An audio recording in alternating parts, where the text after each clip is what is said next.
Prelude, when thunder is no longer a warning. High above the mortal world, on the cold and radiant peak of Mount Olympus, thunder once served as a warning, a final reminder that the gods were watching. Each bolt of lightning hurled by Zeus was meant to restore balance, to draw an unbreakable line between divine authority and human ambition. But over time, the meaning of thunder began to change. No longer a mere signal of justice, the roar of the sky became an expression of fear, anger, and wounded pride. As humanity learned, questioned, and dared to challenge the limits imposed upon them, Zeus watched from his throne of clouds with growing unease. Mortals were no longer trembling before the gods. They were thinking, building, and dreaming beyond their assigned place. Legend, and whispered myth, tells that Zeus foresaw a future in which humans would no longer kneel. In that vision, temples stood abandoned, prayers went unanswered, and the name of Zeus faded into memory. From that moment, thunder ceased to be a warning and became a weapon. Each strike of lightning carried more than punishment. It carried a message carved in fire and fear. Remember who rules the sky. Yet beneath the divine wrath lingered a darker question. Was Zeus defending cosmic order, or was he desperately protecting his own supremacy? When thunder speaks no longer to warn, but to silence, justice and vengeance become dangerously indistinguishable. Part 1. Zeus, guardian of cosmic order or tyrant of Olympus. From the moment Zeus seized the throne of Olympus, the universe itself was said to have exhaled in relief. Chaos had been overthrown, the Titans cast into the abyss, and a new order forged from thunder and law. To the gods, Zeus was the savior of balance. To the cosmos, he was the architect of stability. And to humanity, he appeared as an unchallengeable authority, distant, terrifying, and absolute. Yet power, once secured, rarely remains pure. Zeus did not merely rule Olympus. He defined reality itself. The seasons obeyed his will, storms answered his call, and fate bent, if only slightly, beneath the weight of his command. In myth, this authority is often described as necessary. Without Zeus, the world would dissolve into disorder, prey to endless conflict among gods and mortals alike. He was, by this logic, not just a ruler, but a safeguard against cosmic collapse. But history, divine or mortal, teaches us a troubling truth. The line between order and oppression is perilously thin.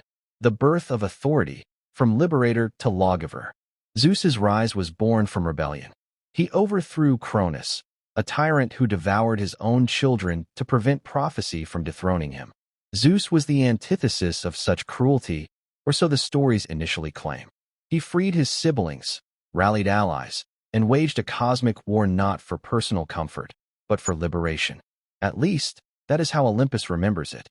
In the aftermath of victory, Zeus stood at a crossroads faced by every revolutionary who becomes king. How to ensure the past never repeats itself? He chose control. Laws were established, hierarchies reinforced, and boundaries drawn between gods, titans, and mortals. These measures were justified as necessary safeguards. Order, Zeus believed, could only survive if fear accompanied reverence. In whispered myths rarely spoken aloud, some gods wondered whether Zeus feared chaos, or feared becoming irrelevant. Zeus as the guardian of balance. There is no denying that Zeus served as the backbone of cosmic order. He mediated disputes among gods, punished oath-breakers, and upheld the sacred laws of hospitality and justice. Kings invoked his name to legitimize their rule. Travelers prayed to him for protection. To many, Zeus embodied fairness, harsh but impartial. He rewarded loyalty. He crushed rebellion. He preserved the fragile equilibrium between divine ambition and mortal limitation. In one ancient tale, Zeus is said to have intervened when rival gods threatened to tear the world apart over territorial disputes. With a single thunderbolt striking the earth between them, he ended the conflict instantly. No words were needed. The message was clear: unity through submission. To supporters of Zeus, this was leadership at its finest. A strong hand prevents endless bloodshed. A single will avert countless wars. But critics, both mortal philosophers and dissenting gods, asked a quieter question. What if peace enforced by fear is merely violence delayed? The fear of being challenged. Power breeds paranoia. As humanity evolved, they began to question the gods. They learned to build cities that rivaled temples, laws that did not rely on divine decree, and philosophies that dared to interpret the universe without Olympus. To Zeus, this was not mere progress, it was erosion. Myth tells us that Zeus could hear mortal thoughts during thunderstorms. Each flash of lightning illuminated not only the land, but the minds of those below. And what he saw disturbed him. Fewer prayers, more questions. A fabricated legend speaks of a vision Zeus once received, a future where humanity stood unafraid beneath a silent sky. In that world, thunder was studied, not worshipped. Zeus's name survived only as a story, stripped of power. From that moment, Zeus tightened his grip. Control disguised as protection. Zeus justified his dominance as protection. Mortals, he argued, were impulsive and dangerous when unrestrained. Given too much freedom, they would destabilize the cosmos. Knowledge, especially forbidden knowledge, had to be regulated. Thus came the punishments. Prometheus, who gifted fire and foresight to humanity, was not merely punished for disobedience. He was made an example. His eternal torment was a warning etched into the fabric of existence. Progress without permission invites annihilation. In official myth, Zeus's actions were righteous. In subtext, they were strategic. By punishing one defiant titan so publicly, Zeus ensured obedience through terror. No rebellion followed. No god dared repeat the act. The system worked. But justice that relies on spectacle often reveals insecurity beneath its surface. The tyrant's dilemma. Unlike Cronus, Zeus did not consume his children, but he feared them nonetheless. Prophecy haunted him. He swallowed Metis, goddess of wisdom, not out of cruelty, but out of terror that her child would surpass him. From this act was born Athena, powerful, obedient, yet ever watchful. This moment exposes Zeus's contradiction. He championed order, yet sabotaged the natural cycle of succession. He demanded loyalty, yet distrusted everyone. He condemned tyranny, yet ensured no one could challenge him. Is this the behavior of a guardian, or of a ruler trapped by his own throne? Olympus under surveillance. Olympus, under Zeus, was not a realm of harmony but of vigilance. Every god understood the consequences of defiance. Hera's resentment, Ares' bloodlust, Apollo's pride, all were tolerated only so long as they did not threaten Zeus's supremacy. In a lesser-known myth, Zeus is said to have placed fragments of his lightning within the sky itself, allowing him to observe every corner of the world. Whether metaphor or fable, the implication remains chilling. Nothing escaped his gaze. Justice administered by omnipresence leaves no room for mercy. Order at the cost of freedom. The greatest irony of Zeus's reign is that the order he protected may have suffocated the very growth it sought to preserve. Mortals stagnated under divine ceilings. Gods existed within rigid roles. Innovation became rebellion by default. And yet, Zeus never saw himself as a villain. From his perspective, every punishment was necessary. Every restriction prevented disaster. Every act of domination preserved balance. If suffering occurred, it was an unfortunate byproduct of stability. This belief, that harm is justified if it prevents greater chaos, is the cornerstone of every authoritarian regime, mortal or divine. The silent question hanging over Olympus. As Zeus sat upon his throne, thunder echoing across the heavens, one unspoken question lingered among gods and mortals alike. If order requires absolute fear, is it truly order at all? Zeus may have saved the cosmos from chaos, but in doing so, he transformed himself into the very thing he once rebelled against, a ruler whose greatest enemy was not disorder, but the possibility of being replaced. Thus, Zeus stands not as a simple god of justice, nor merely a tyrant, but as a tragic embodiment of power's paradox. The more one controls, the more one fears losing control. And it is from this fear that the most devastating storms are born. Part 2. The punishments, moral lessons, or blood-soaked warnings. Punishment, in the hands of a god, is never merely correction. It is narrative. It is spectacle. It is memory carved into flesh, land, and time itself. Under Zeus, Punishment became the primary language through which Olympus communicated with the mortal world, not through compassion or dialogue, but through catastrophe. Officially, these punishments were described as moral lessons. They were meant to teach humility, obedience, and respect for divine boundaries. Yet when examined closely, a darker pattern emerges. Zeus did not punish quietly. He punished publicly, excessively, and symbolically. Every act of retribution was designed not only to correct a wrong, but to instill fear so profound that rebellion would never again be considered. The question, then, is unavoidable. Were these punishments truly acts of divine justice, or were they warnings written in blood? Punishment as theology, teaching through terror. In Olympian ideology, suffering was not accidental. Pain had purpose. Destruction had meaning. Zeus's punishments were framed as educational tools, lessons carved into myths so deeply that even future generations would tremble at their echoes. Mortals were not meant to understand the gods, only to obey them. To question divine will was arrogance. To challenge it was sacrilege. And to succeed, even partially, was unforgivable.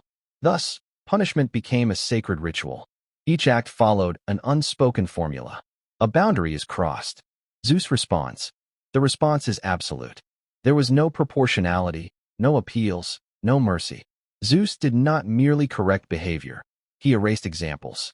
The Great Flood, when one generation became a lesson for all. Perhaps no punishment better illustrates Zeus's philosophy than the Great Flood. Humanity, corrupted by violence, deceit, and disrespect for the gods, was deemed irredeemable. Zeus did not isolate the guilty.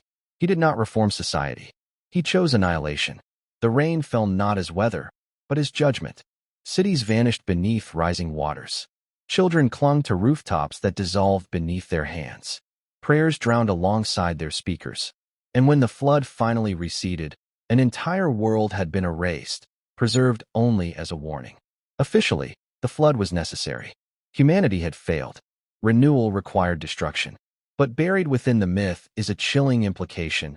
Zeus did not seek justice. He sought certainty. Certainty that no survivor would forget who commanded the sky.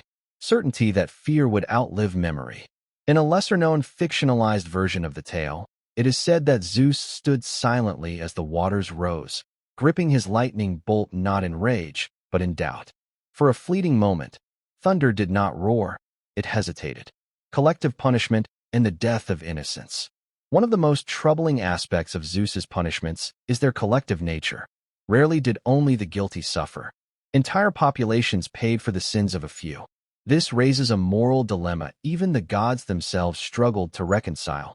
Can justice exist when innocence is irrelevant? From Zeus's perspective, collective punishment was efficient. It eliminated the risk of recurrence.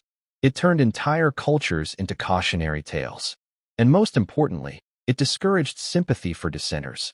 If rebellion means extinction, no one will dare rebel. Yet this logic mirrors the thinking of tyrants throughout mortal history, rulers who justify cruelty by invoking stability. Prometheus, the crime of progress. No punishment better exposes the true nature of Zeus's justice than the torment of Prometheus.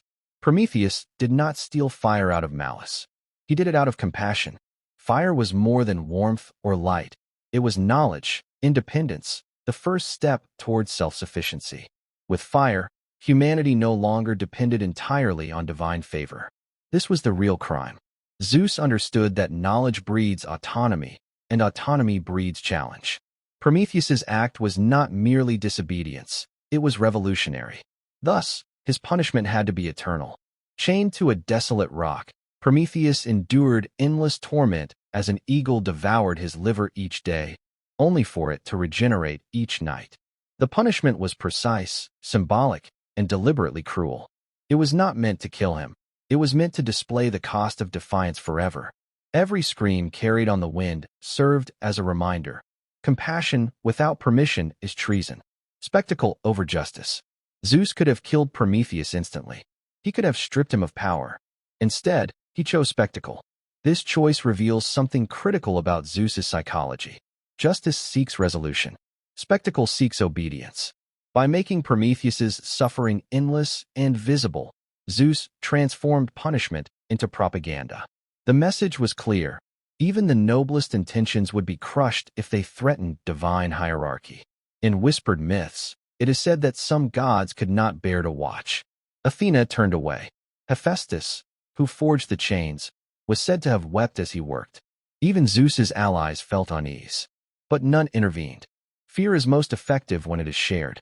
Pandora, punishment disguised as a gift. Not all punishments came wrapped in fire and chains. Some came disguised as beauty. Pandora was created as a response to Prometheus, a subtler, more insidious punishment. She was not sent to destroy humanity outright, but to corrupt it from within.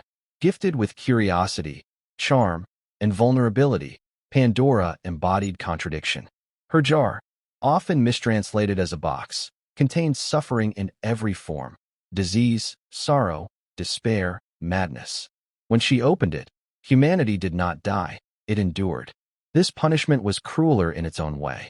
Zeus ensured that humans would survive, but never again thrive without pain. Suffering became woven into the fabric of existence. In a fictional retelling, Zeus watches as Pandora hesitates before opening the jar, knowing exactly what she holds. For a moment, he could intervene. He does not. Justice, in Zeus's world, often relies on inevitability. Transformation as humiliation. Many punishments did not kill, they transformed. Mortals were turned into animals, plants, stones. Identity itself became the battlefield. To Zeus, stripping someone of form was stripping them of legacy. Arachne became a spider. Lycaon became a wolf. Niobe became stone. These transformations were not mercy. They were erasure. By removing voice, agency, and humanity, Zeus ensured that the punished could never challenge him again. They would exist only as symbols, warnings frozen in myth.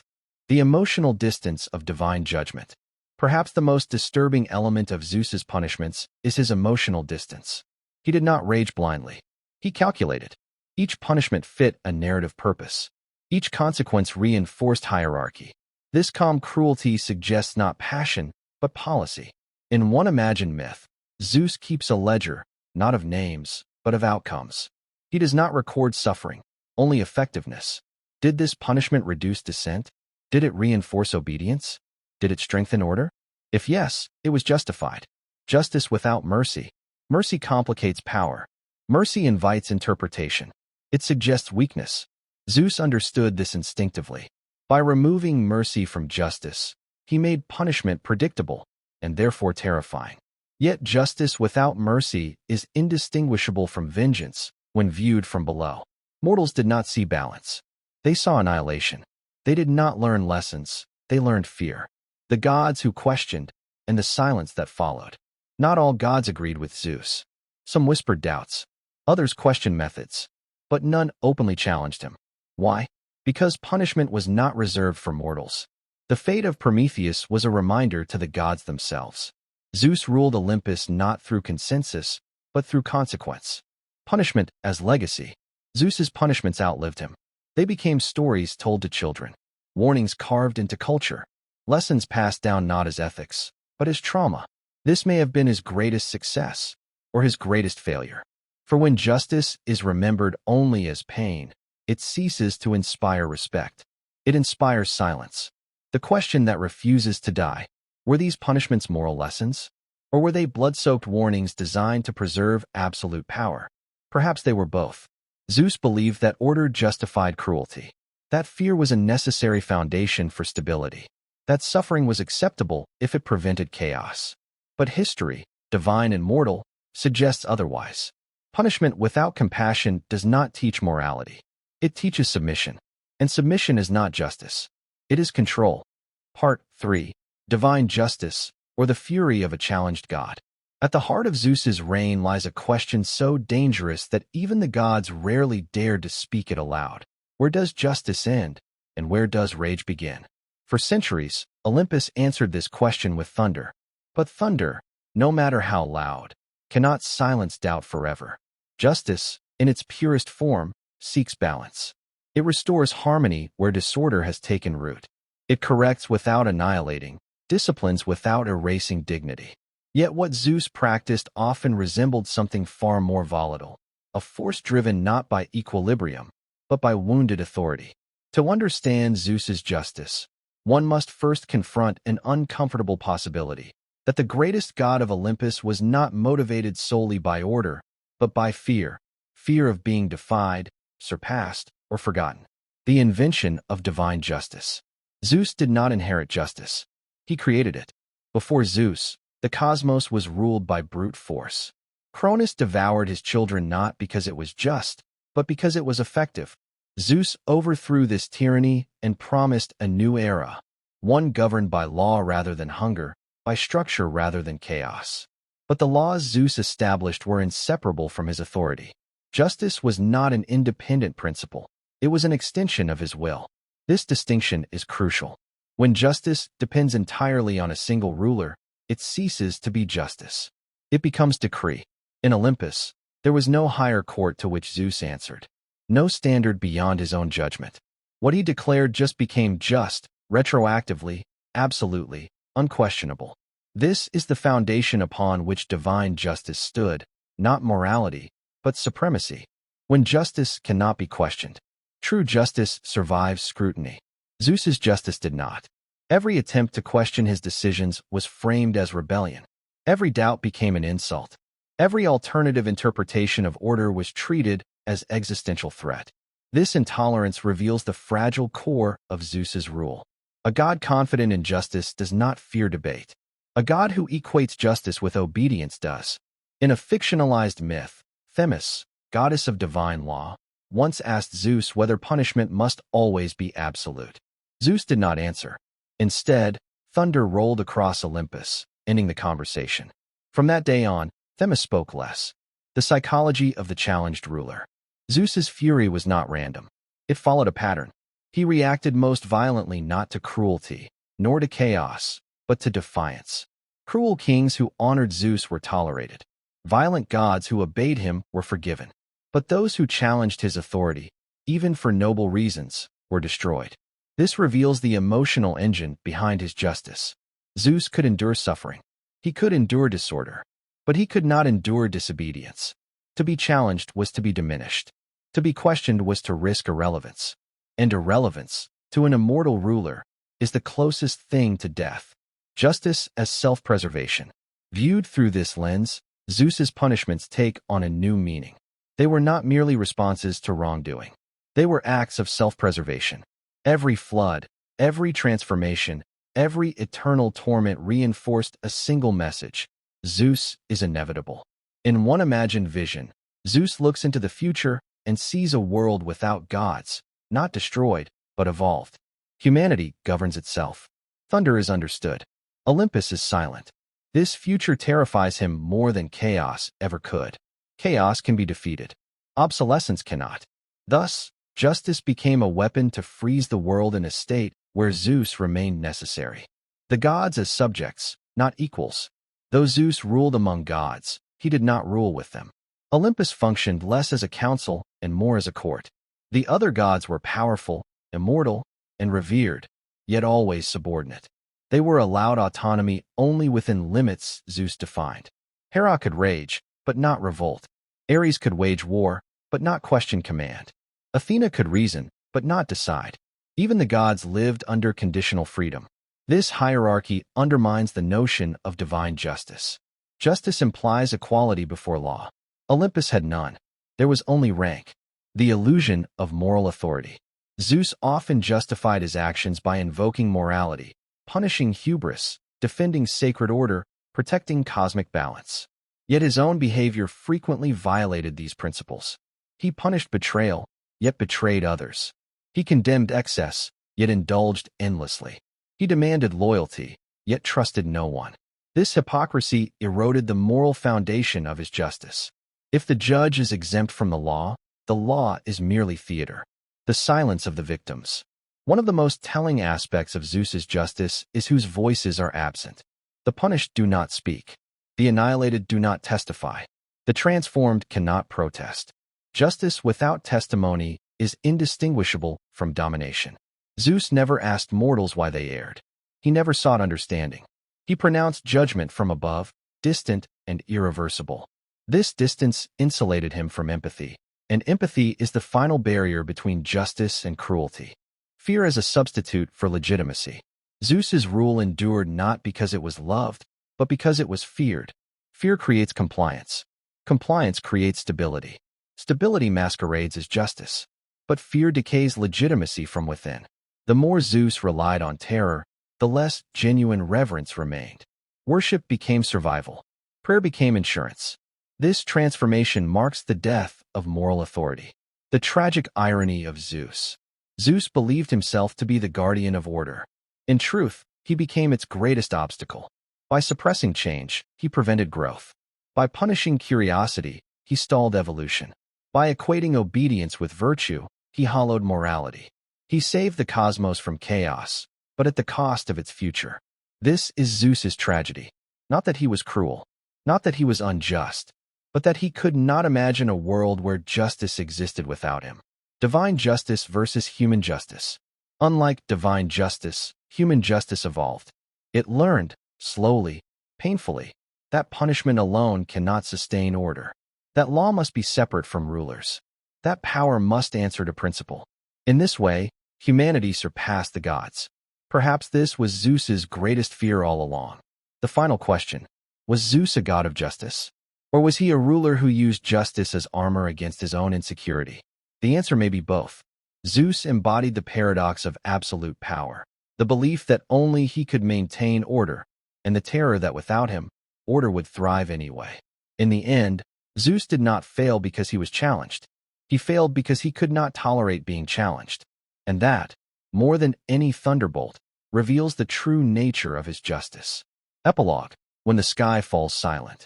Imagine a moment when thunder no longer answers prayer. Not because Zeus has been defeated, but because he is no longer needed. In that silence, justice finally breathes.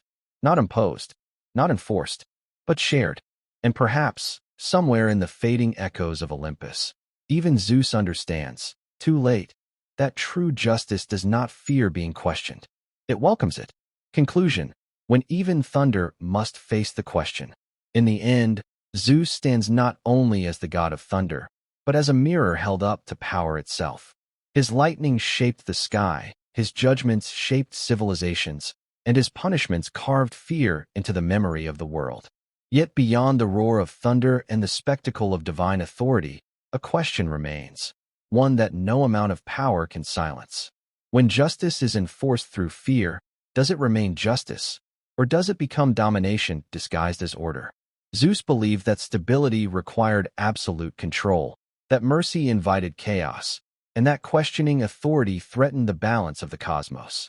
And for a time, the world obeyed. The storms came when he commanded them to come. The heavens burned when he raised his hand. Order endured. But order sustained by terror is fragile. It survives only as long as fear remains stronger than hope.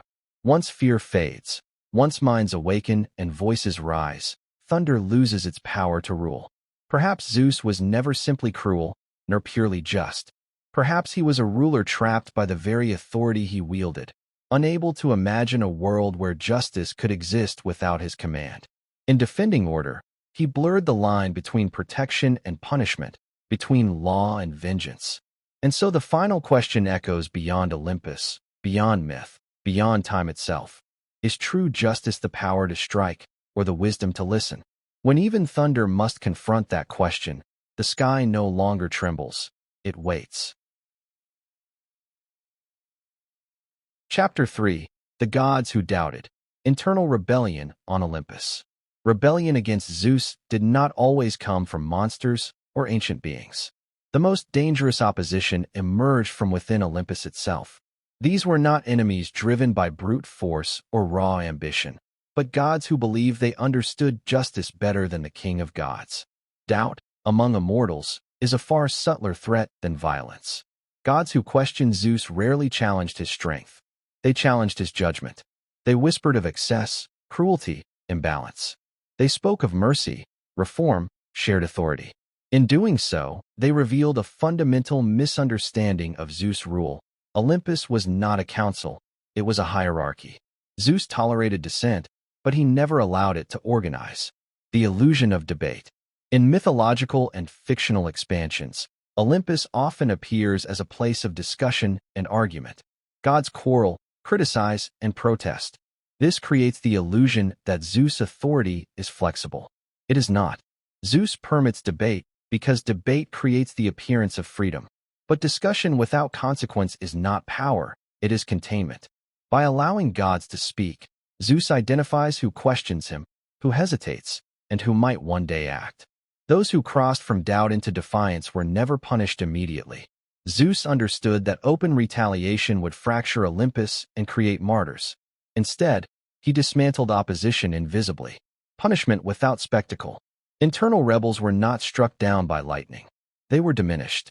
Zeus stripped them of influence, redirected worship away from them, altered fate so their voices lost relevance. In a divine system sustained by belief, obscurity is annihilation. Gods exist because they are remembered. To be ignored is to decay. In darker interpretations, Zeus manipulates time and narrative itself. The rebellious gods' myths fade. Their temples crumble. Their names are no longer invoked. They remain alive, but hollow, powerless, spectators to a world that no longer acknowledges them. This form of punishment is surgical. It leaves no visible scars. Olympus remains peaceful, but the lesson is unmistakable. Unity is preserved not through loyalty, but through silence. Why Olympus never falls? Olympus does not collapse because Zeus understands internal rebellion better than any tyrant. He does not crush it violently. He dissolves it. By the time other gods realized sin existed, it has already been erased. Chapter 4. Mortals, Hubris, and the Theatrical Punishment. If gods challenged Zeus intellectually, mortals challenged him unknowingly. Their rebellion was rarely intentional. It emerged from ambition, pride, ingenuity, or desperation, the traits Zeus himself once embodied. And that made mortals uniquely dangerous. Mortals believed achievement equaled permission. That progress justified transcendence. They mistook divine tolerance for divine approval. Zeus corrected this misunderstanding with spectacle. Hubris as a crime. In Zeus' cosmology, hubris is not arrogance. It is miscalculation. Mortals who reached too high violated the invisible boundary between potential and permission. Zeus did not punish them for ambition. He punished them for forgetting their place. These punishments were never subtle. Endless labor, eternal hunger, transformation into beasts or objects. These fates were designed to be remembered, retold, and feared. Zeus understood that mortals learned through story, not doctrine. Each punishment became a myth. Each myth became a warning. The rise before the fall. In darker fictional interpretations, Zeus often allows mortals to succeed before destroying them. He grants intelligence, power, or divine gifts, only to revoke them at the peak of triumph. This deliberate rise and fall is not cruelty. It is demonstration. By allowing mortals to touch greatness before annihilation, Zeus reinforces a single truth. All achievement exists at his discretion. Destiny is not earned, it is permitted. Mortals as instruments. Mortals also serve another purpose. Their punishments echo longer than divine conflicts. Gods remember. Mortals repeat. Through mortal suffering, Zeus broadcasts his authority across generations. Each tragedy becomes cultural memory. Each story reinforces obedience long after the original crime is forgotten. In this way, mortals are not merely punished, they are utilized. The final truth of rebellion. By the end of every rebellion, titan, god, or mortal, the outcome is identical. Zeus remains. The cosmos continues. Order is reinforced. Rebellion does not weaken Zeus' rule. It validates it. Each challenger, believing themselves unique, unknowingly steps into a role already written. Their defiance becomes another chapter in the myth of inevitability. Zeus does not fear rebellion because rebellion cannot escape his system. And so the universe learns, again and again, that resistance does not rewrite destiny. It confirms it. Part 3. The Judge of Fate. Zeus and the Architecture of Absolute Order. Chapter 1. Zeus as the Supreme Judge of Fate. At the highest point of Olympus, beyond storm and sky, Zeus does not sit merely as a king. He presides as a judge whose authority surpasses strength, lineage, and even divinity. His throne is not secured by fear alone, but by the universal acceptance that his judgments define reality itself. In Greek cosmology, Fate is often misunderstood as an independent force, an unalterable script written by the Moirai. Yet fate, in its purest form, is possibility. It outlines what may occur, not what must. Zeus exists above this threshold. He does not weave fate, he authorizes it. This distinction is crucial. The Moirai spin threads, measure lengths, and cut lives short, but they do so within a framework Zeus permits. Their power is procedural. Zeus' power is constitutional. Without his sanction, fate has no jurisdiction. Judgment as cosmic function. Zeus' role as judge is not symbolic. It is structural. He does not intervene in every event, nor does he micromanage existence. Instead, he defines the conditions under which events may unfold.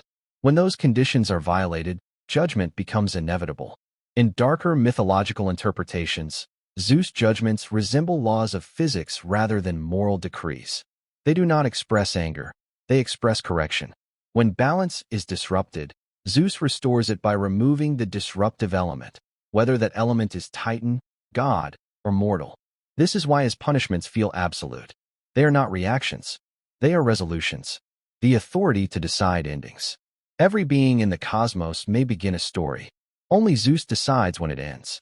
This authority is more terrifying than death itself. To die is natural. To be judged by Zeus is final. His verdicts do not allow reinterpretation, redemption, or appeal. Once a judgment is passed, it becomes permanent architecture within the universe. In fictional expansions, Zeus is portrayed as knowing the future outcomes of every path, yet refusing to intervene until judgment becomes unavoidable. This restraint reinforces the illusion of freedom while preserving the inevitability of order. Thus, Zeus is not a tyrant who denies choice. He is a ruler who denies escape. Chapter 2. Law, Free Will, and the Illusion of Autonomy. Perhaps the most complex aspect of Zeus' dominion is his relationship with free will. Gods and mortals alike believe they act freely. They choose alliances, defiance, ambition, and rebellion. Zeus does not prevent these choices. In fact, he depends on them. Freedom, under Zeus, is permitted precisely because it validates judgment. The controlled space of choice. Zeus' universe is not a prison. It is a controlled environment. Within it, beings may act as they wish, so long as their actions do not threaten the foundational order. When they do, freedom ceases to exist. This creates a paradox. Free will is real, but its consequences are predetermined. Those who rebel believe they are exercising autonomy. In reality, they are confirming the limits of autonomy. Their failure proves the system works. Zeus does not interfere to stop rebellion because rebellion is necessary. It defines the boundary between permission and violation. Without transgression, judgment has no meaning. Law above morality. Zeus' law is often mistaken for morality. It is not. Morality seeks fairness. Law seeks stability. Zeus does not judge based on compassion or cruelty, but on alignment. A being may be kind and still be condemned. Another may be violent and remain untouched. What matters is whether their existence supports or threatens the structure of order. In this sense, Zeus is not good or evil. He is indispensable. Why mercy is rare. Mercy introduces unpredictability. Unpredictability invites chaos. Zeus understands that mercy, when applied inconsistently, weakens authority. Thus, when mercy appears in myth, it is calculated, symbolic, and limited. It reinforces Zeus' discretion rather than undermining it. In darker interpretations, mercy itself becomes a tool of domination, granted not to relieve suffering, but to deepen dependence. Chapter 3. Eternal Order, the Silence After Thunder. When Zeus has judged, the universe does not celebrate. It does not mourn. It becomes silent. This silence is not peace. It is submission. It is the moment after thunder fades, when all beings understand that resistance has ended and order has been restored. In this stillness lies the true nature of Zeus' dominion, not chaos, not terror, but inevitability. Order that outlives conflict. Wars end. Revolutions fade. Empires collapse. Yet Zeus' order endures. Unlike mortal regimes, Zeus' authority is not bound to time, culture, or belief. It is woven into the structure of existence itself. When Titans fell, the universe did not fracture, it stabilized. When rebellious gods were erased from memory, Olympus did not weaken. It clarified its hierarchy. When mortals were punished for hubris, humanity did not cease. It learned its boundaries. Zeus does not seek constant obedience. He seeks alignment. As long as the cosmos moves within the limits he has defined, he remains unseen, unchallenged, almost distant. His presence is felt most strongly not during storms, but during calm, when nothing dares to rise. The aftermath as proof of power. True power is revealed not in conflict, but in what remains after conflict ends. Every rebellion against Zeus leaves behind the same aftermath: silence, continuity, and order. There is no vacuum of authority, no lingering instability. The system absorbs resistance and emerges unchanged. This is the ultimate failure of rebellion. It does not scar Zeus' rule. It reinforces it. In darker mythological interpretations, Zeus is portrayed as deliberately allowing chaos to surface briefly so that its resolution can reaffirm his necessity. Disorder becomes a controlled demonstration, not a genuine threat. Memory as architecture. Zeus builds his empire not with walls, but with memory. The stories of punishment, transformation, and eternal suffering endure long after the individuals themselves fade.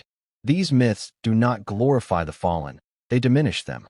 They reduce once powerful figures into cautionary symbols. Through memory, Zeus governs the future. Each retelling renews obedience. Each myth reinforces the invisible boundaries of existence. The throne beyond time. Zeus' throne does not age. It does not erode. It does not need defense. While gods are born, evolve, and fade, Zeus remains constant. He is not the strongest god because he fights the hardest, but because the universe has no alternative to him.